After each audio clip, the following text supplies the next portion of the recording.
I'm Talia, I'm Ayani. And I'm Anijah. and we are Clover. With you guys being based out of Atlanta, we know that R&B scene down there is crazy. Mariah the Scientist, Summer Walker, and a whole lot of other dope names.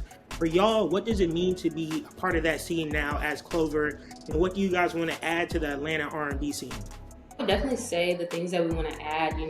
There aren't a lot of girl groups right now, and there's a particular sound that we are going for in regards to upbeat R&B. R&B right now is very soulful, very slow, but there's no upbeat R&B. And so what really is the upbeat R&B.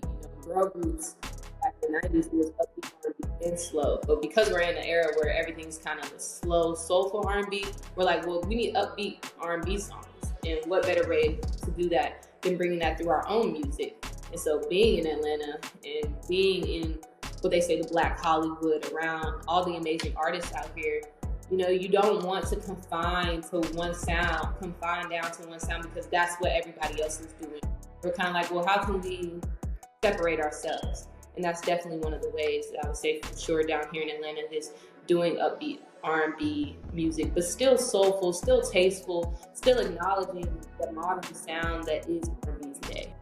I would just say we also want to bring back, like I said earlier, music that makes you feel something, and we also want to have our own specific sound. Like when you hear it, it's like, oh, that's Clover. Mayani, you talked about it, about the Clover sound, and you guys dropped your single Solo. It's your debut single as a group. So for you guys, how did Solo come together? And when you guys heard the track, what was it like? When we got in the studio to do Solo, we didn't know what to expect. I mean, the process is something that we're still getting, used to.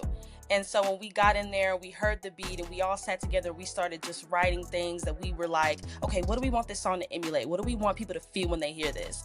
That experience was probably my favorite part about this whole thing, was just being able to sit down together and really watch it come together.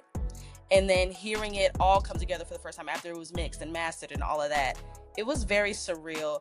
And I mean, you can't help but to be proud of something that you put so much time and love into. So I know for myself, I was just so excited for us and so proud that we were able to come up with this dope product for people to hear and hopefully vibe out to.